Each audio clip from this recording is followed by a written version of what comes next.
자, 이제 김영기 패널께서 질의할 순서인데요. 어느 후보에게 질의하시겠습니까? 김성환 후보께 질의드리겠습니다. 네. 김성환 후보님은 그 지금 휴직 상태인가요? 연구년입니다. 연구 네, 안식년이라고도 하죠. 안식년이라고 하는 네, 거죠? 네. 네, 전북대학교 연구교수 규정을 보면 네. 다른 내용은 다 차치하고 강의 시간표가 작성되기 한 달 1개월 전에는 연구교수가 확정이 돼야 한다 해가지고 옆에 계신 고영호 교수님은 12월 달에 확정이 됐는데 김성환 교수님은 그런 과외 절차 없이 총장 재량으로 3월 달에 받았더라고요.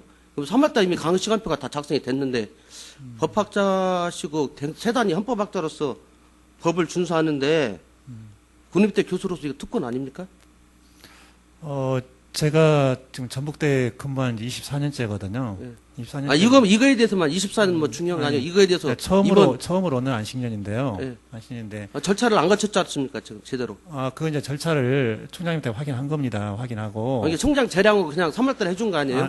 아니요. 그 총장님 말씀이 전혀 문제가 없다.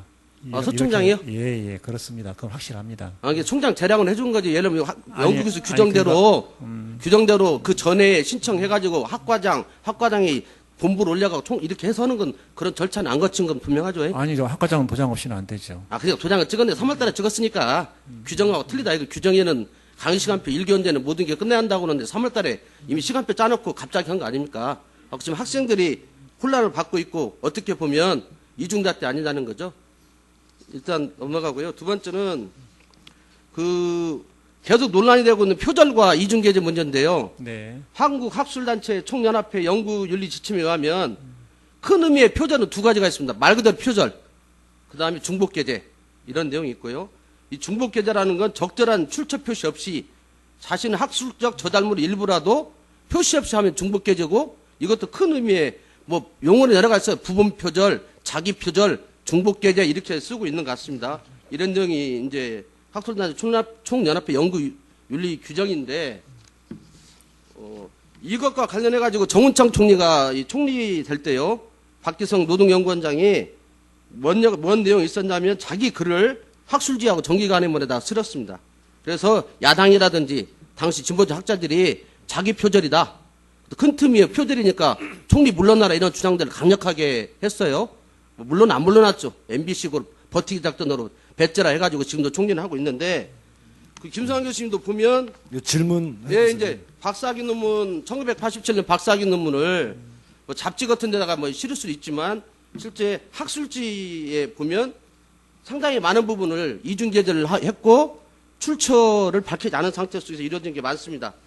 내용을 좀 살펴보면 박사학위 논문 내용들이 입법 원칙 가보면 박사학위 논문의 56, 57쪽의 내용들이 그러니까 거의 김영기 패널 실렸고요. 사실 여부를 묻는 거죠? 예, 지금 묻는 거 확인하는 거예요. 이런 내용들이 있고 쭉 보면 이중계제들이 많습니다. 57에서 58쪽 박사학위 논문이 입법연구에서는 뭐 91쪽에서 상당히 실렸고 내용들이 보면은 상당히 많은 부분이 있는데 이런 내용 이중계제는 인정하시나요? 인정하지 않습니다. 어떤 근거? 이중계제라고 하는 개념은 예.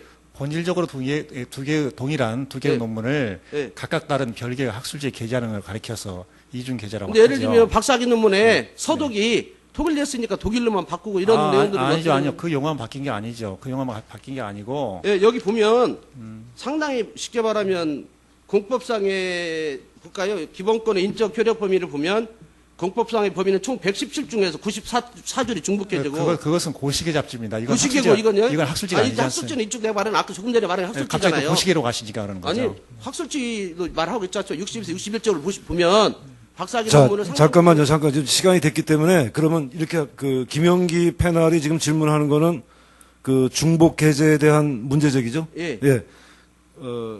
김승환 후보 거기에 대한 답변만 중복계제도 정운찬이나 이런 총리가 많이 문제됐던 부분이다 이거죠. 짧게 해주시죠. 그러니까 정청래 중복계제와 제가 제 글을 쓰면서 원래 썼던 고려대학교에서 받았던 박사학위 논문 그것에서 쓴 박사학위 논문을 2006년에 쓰면서 출처도 안 밝히고 박사학위 논문 87년에 썼죠. 근데 87년에 쓴 걸 왜 2006년에도 그러니까 상당히 많은 부분을 옮겨 썼잖아요. 답변을 좀 들어보세요. 저기에 금년부터는 자기의 논문 이미 쓴 글을 자기 글에 다시 이렇게 쓸 때 붙여서 쓸 때 그때는 금년 1월부터입니다. 이게 연구윤리지침 연구 2010년에 생겼어. 그것도 압니다. 금년부터는 옛날에는 그런 게 없었으니까 문제가 안 된다는 건가요?